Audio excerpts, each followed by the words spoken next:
Salut tout le monde, très urgent et très incroyable. Aujourd'hui, mardi 22 juillet 2025, le président algérien propose sa médiation au Mali et rejette la présence des mercenaires à ses frontières.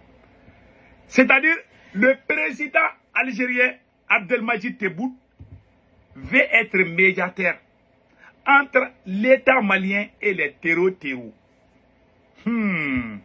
Entre l'État malien, les groupes terreaux là, le président algérien veut être médiateur entre le Mali et les terreaux. Vous voyez, ça c'est un piège. Hein? C'est un piège. Pourquoi l'Algérie veut que le Mali, c'est-à-dire en bon langage, en bon français, l'Algérie demande au Mali de négocier avec des terreaux. Pourquoi l'Algérie a fait, pourquoi le président algérien est en train de demander, de parler dans ces derniers temps? Parce que le Mali est en train de gagner contre les terreaux. Voilà la vérité. C'est pour cela que je dis au peuple malien, tout le monde n'est pas obligé d'aimer Assimi Goïta, mais tout le monde est obligé. Si tu es digne fils du Mali, tu es un vrai Malien, tu dois soutenir ton armée. L'armée n'est pas Assimi Goïta. Assimi Goïta fait partie du côté politique. L'armée est pour tous les Maliens. Soutenons l'armée. L'armée malienne est en train de gagner. C'est la victoire de tout le peuple. Restons derrière nos braves soldats. Ils sont en train de bien travailler. L'Algérie est paniquée parce que l'Algérie sait qu'elle est en train d'échouer. Sa politique criminelle est en train d'aller échec en échec contre le Mali. Pourquoi l'Algérie veut que le Mali négocie avec des terreaux? Parce que l'Algérie voit que l'armée malienne est en train de gagner chaque jour. On est en train de balayer, on est en train de frapper fort les terreaux chaque jour. Au lieu que l'Algérie demande de négocier, il faut demander à l'Algérie de rembourser notre drone. Les drones que l'Algérie a abattus là, pour protéger les terreaux là. Il faut dire à l'Algérie de rembourser notre argent d'abord pour les drones. Les drones là, c'est 10 milliards. Hein. On veut que l'Algérie nous rembourse l'argent d'abord. C'est aujourd'hui qu'il se lève. L'Algérie est en train de nous faire dormir debout. C'est l'Algérie qui est derrière ces terreaux. L'Algérie voit que le Mali est en train d'avancer. L'Algérie nous demande de négocier. Ça, c'est une ingérence. C'est une ingérence. L'Algérie voit que nous sommes en train de bien frapper, nous sommes en train de travailler. Donc l'Algérie est paniquée. L'Algérie veut que le Mali négocie avec des terreaux. C'est pour cela que quand je vois certains Maliens parler de négocier avec des terreaux, ça me fait très mal. Je remercie ici Dr Choguel Kokala Maïga. Dr Choguel Kokala Maïga a dit de ne jamais négocier avec ces gens-là. C'est un piège. C'est un piège. Malheureusement, il y a des gens dans la transition même qui disent de négocier avec des terreaux. On ne doit pas négocier. De 2013 jusqu'à 2020, tous ces chefs terreaux étaient logés à Bamako. Le président Ibrahim Boubacar Keïta, l'ancien président Ibrahim Boubacar Keïta, paix à son âme, qui a été renversé par Assimi Goïta et ses camarades, il a donné toutes les... il s'est tout donné à ces rebelles-là. Tous ces chefs terreaux ont quitté Kidal. On a donné un quartier spécial à ces terreaux à Bamako. Ce quartier s'appelait Kidalibougou. Ils étaient logés et nourris. Même leurs chiens étaient soignés. Leurs enfants partaient dans les écoles chères. Ils étaient tous logés à Bamako. Ils quittaient de 2013. Imagine de 2013 jusqu'à 2020, ces gens-là faufilaient entre Kidal et Bamako sans inquiéter. Ils étaient reçus au palais présidentiel par le président Ibeka. Mais quand les ministres maliens décident d'aller à Kidal, ils doivent payer souvent 50 millions à 100 millions. Pour aller à Kidal, les autorités maliennes devaient payer des rançons pour juste aller visiter Kidal. Si tu n'as rien payé, c'est 50 millions. Hein. Et ils quittent Kidal pour venir ici. On les a tout donné. Ils ont fait rébellion à rébellion. On les a tous recrutés. On les a tous mis dans l'armée malienne. Ils ont déserté l'armée malienne encore pour aller rejoindre leurs sales besoins encore. Le Mali a tout fait pour ces gens-là.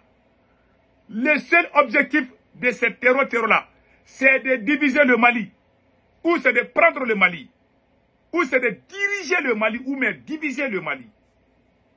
C'est leur objectif principal. Et cela ne marchera jamais. Aujourd'hui, on voit que l'armée malienne est en train de monter en puissance. Voilà, l'Algérie est paniquée. Le président algérien demande au Mali de négocier avec ces terror. C'est l'Algérie qui les héberge. Ce n'est plus caché à personne.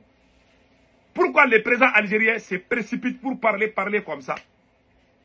S'il s'agit de négocier, on a fait accord Ouagadougou en 2013. Ces mêmes gens ont violé tous les accords que le Mali a signés avec ces terror. Ces terror ont violé. Quand ils violent nos accords, ils vont en Algérie pour se cacher là-bas. Ces mêmes terror, c'est ce qu'on appelle des rebelles.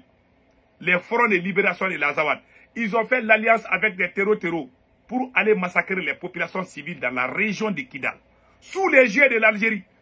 On va négocier quoi avec ces gens? S'ils veulent qu'on négocie, qu'ils déposent les armes. C'est aussi simple que ça. Ils veulent négociation, il n'y a pas de problème, qu'ils déposent les armes. S'ils déposent les armes, nous allons négocier. Tant qu'ils ont les armes là, on ne va pas négocier avec eux. Et je demande à tous les Maliens, parce qu'il y a un général de l'armée malienne, un général et conseiller spécial à Assimi Goïta. Le général Yamoussa Kamara a dit de négocier avec des terror. Il y a deux personnes au Mali qui ont dit ça, ça m'a choqué. Un est conseiller de Assimi Goïta. L'autre s'appelle Moussa Mara.